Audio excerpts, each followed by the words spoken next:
So let's dive into the piece. Spanish Dance is in 6/8 and is in the key of E minor. So something that I like to do to tune for this piece is to play an E minor chord, however, we're going to leave out the third. Now we leave out the third because if we tune to a strong E major chord, we might tend to flatten our third, in this case the G sharp, too much. And then when we play the E minor, our third string might be a little bit flat. So what I like to do is tune to an E minor chord, an E minor open fifth chord is what we call it. And how we play that is with our first finger. There's a few ways. We can kind of do a half bar here with our left hand, playing an open E, a B on the fifth string of the second fret, another E on the fourth string of the second fret. We're going to play a B with our pinky on the third string of the fourth fret, another B on the second string, and then the high E. So we're just playing a bunch of E's and B's in this case. We're leaving out any kind of G or G sharp. So just a bunch of E's and B's. And that can really allow our ear to hear the intervals between the strings and not accidentally tune the third one way or the other. As well, I would like to check the B major chord at the 7th fret, the bar chord. So we'd play that with our first finger on the 7th fret of the 6th string, our third finger on the 9th fret of the 5th string, our pinky on the 9th fret of the 4th string,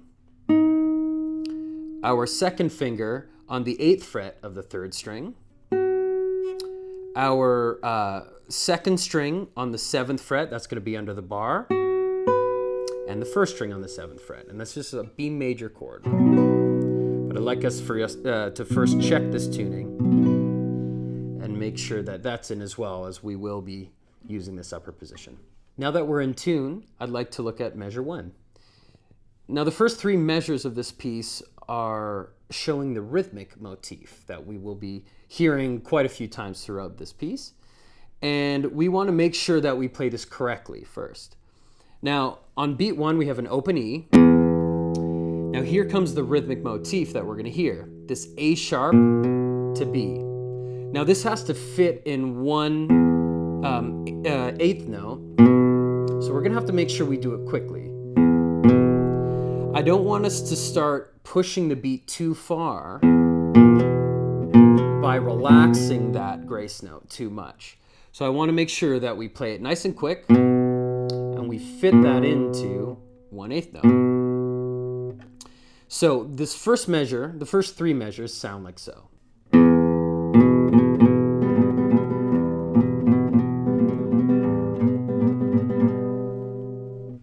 So if you notice, I'm really trying to fit in this A sharp to B as quick as possible. But I also don't want to let this A sharp get lost. I don't want to hear where we're barely playing this A sharp, but I also don't want to hear, okay? So we're leaning toward that B natural. So I would recommend just working on that right from the beginning. Get that feeling down between your first finger and your second finger.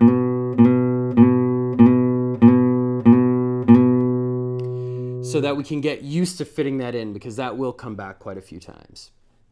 Now to play these first 3 measures, we will be starting with the low 6th string, the open E. On the 2nd 8th note, we have the A sharp to B, first finger to second finger. We have that again, and now we're going to bounce back and forth between our open 3rd string and 2nd string with this rhythmic motif that we've heard. So again, from the beginning of measure 1, E.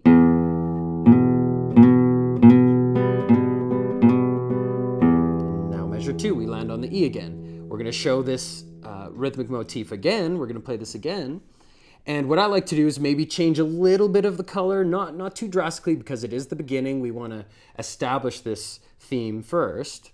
So I like to play from the beginning a little bit behind the sound holes so I can get a strong, powerful beginning. Then soften up a little bit. measure 2. So measure 2 is the same as measure 1. We have the E on the downbeat. First finger slurring to second finger on the 5th string. And then we're bouncing back and forth between the 3rd and 2nd strings. Measure 3.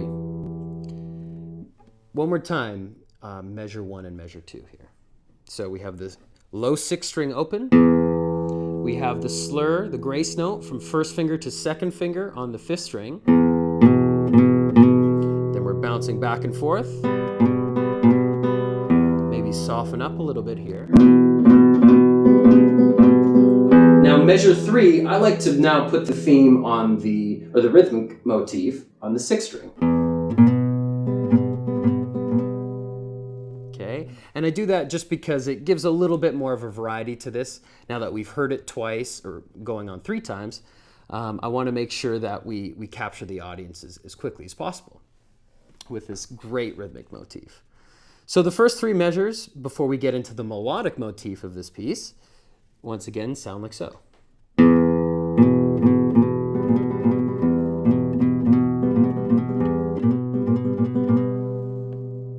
And I like to add vibrato on that last A sharp to B, kind of introducing what's about to come next. Now, what's about to come next is the main melodic motif. And this is going to take some practice to get smooth and to phrase properly. As guitarists, a lot of the time, we tend to pound out every note. But a vocalist wouldn't do that. They would take a breath and maybe move into the phrase. So this first melodic motif, we're landing on the B of the 12th fret, and that's in measure 4, okay? Leading up to it, we have an E on the 2nd string of the 5th fret, an F sharp on the 7th fret of the 2nd string, and a G natural on the 8th fret of the 2nd string. We slide up and we land on measure 4 with our pinky on the B of the 12th fret. So again, this first time that we hear the melodic motif sounds like so. Okay. And again, I want to make sure that we're not pounding these notes out. So I don't want to hear. Okay. We want to move from the lower part of the phrase, which is the E, the lowest part of the phrase, to the highest part of the phrase with a nice smooth crescendo maybe. Okay. Now some people might add a slide. Okay. I maybe have a little bit in there, but I like to lift just a bit before the slide so that we don't hear every fret in between, okay? So it's not a chromatic scale, it's just a little finessed glissando, okay? So again, going into the downbeat of measure 4, we're playing E, F sharp, G, and B on the 2nd string, and it's all staying on that 2nd string. Now, if you noticed, I'm anticipating the downbeat of measure 4 with this low 6th string. I do that, I split the bass and the melody to create a little bit more of an atmosphere, a little bit, it feels like it's stretching the phrase a little bit, but what we want to make sure that we do is we still get this melody to land on the beat. So if you're going to split notes like this, we want to make sure that this E, this low E, might come a little bit early. So again, we don't want really pushing that melody. We want to hear this melody cleanly and smoothly. So we might put this low 6th string a little bit early. And that still gives us the feeling that we're in time, but it kind of elongates the phrase just a bit to the ear. Okay? So again, going down to the downbeat of measure 4. One last thing I will say about this is the right hand fingering. There will be moments in this piece where you might be doubling fingers. as you're jumping between strings. I might do that because of tonal consistency. But at the beginning here, we want to make sure that we're really in time. So what I do is I start with I on this E, M, I, and then I can land on M again on that melody. So it's a really smooth alternation between I and M. So the downbeat of 4, starting with the E and the B in the melody. We have a B on the 4th string of the 9th fret, and that's under my bar here. And then E on the 9th fret of the 3rd string. So, followed by this melody note that's still under our pinky, under our 4th finger, and a G natural on the 5th string. Okay, followed by the same notes that are still under our bar, the B on the 4th string and E on the 3rd string. And then we're doubling that B again. We're playing it again on the 4th string with our thumb. So let me just walk us through one more time.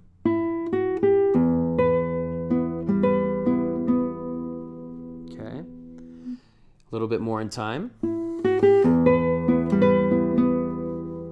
Okay. So my right hand, I'm playing I, M, I, M. The B and E with my I and M fingers. We can either play the melody with our A finger or M. It's not going too fast. We don't need to do a fast scale here, so it might be okay if you want to double the same finger. So the melody and the thumb on that G in the bass. Then again, I and M on the inner strings on the B and E. And then that last B with the thumb. Now, this is where our hands might get a little squished into a certain position, so we want to make sure that we really, really practice this slowly. Going into the downbeat of measure 4. We then have the A on the 10th fret of the 2nd string, and going up to the B on the 12th fret of the 2nd string, but this time we have the F sharp in the bass underneath it. So again.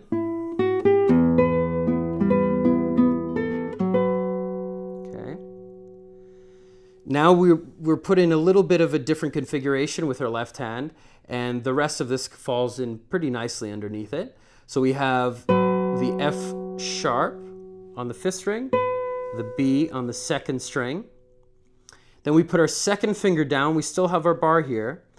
We put our 2nd finger down on the C natural, and we have the E on the 3rd string. So. We're squishing our fingers in here again to get this A on the 2nd string of the 10th fret, followed by the C on the 4th string, the E on the 3rd string, and we still have that F sharp under our 1st finger bar here. So the trick is in this section, we don't want to use too much tension on the left hand and to hold that bar down too much or more than we need. So I want to make sure that when you're working on this section, to find out really what kind of pressure the 1st finger needs to give on this bar, what strings are being played. Are they all being played? No, they're not. So we don't have to put our entire finger down and hold that bar the whole time. But let's look at maybe moments we can relax here. So, measure 4. I'm only barring the inner strings with that 1st finger. So not getting the 2nd string or the 1st string. So just the 4th string and the 3rd string. Okay. Now again here when I shift, I'm only putting pressure on the tip of my 1st finger here. So we have the rest of the strings muted. So I'm not putting my full bar down. So this is going to make it a lot easier as we go through the piece. Okay, now going into measure 5, on the downbeat of measure 5, we're going to move down to the 7th fret. Okay, and we're going to play a B on the 7th fret of the 6th string with our 1st finger bar, and we're actually playing the 7th fret of the 1st string as well to get this octave. Now this is another moment that I don't want to put my bar down and play all of the strings. I'm actually slightly arcing my finger so I can get the outer strings, but I'm still muting the inner strings. Okay? Then we're going to put our second finger down on the 8th fret of the 2nd string to get that D sharp. And under our bar, I'm going to apply a little bit more pressure to get the 4th string of the 7th fret, so that A. So again, the downbeat of measure 5, we have the 2 Bs. We have a D sharp and A. Okay. And then we have our moment to relax. So if our hand's been tensing throughout this theme, and I give that moment to my hand, because we then follow with the rhythmic motif that we've seen before.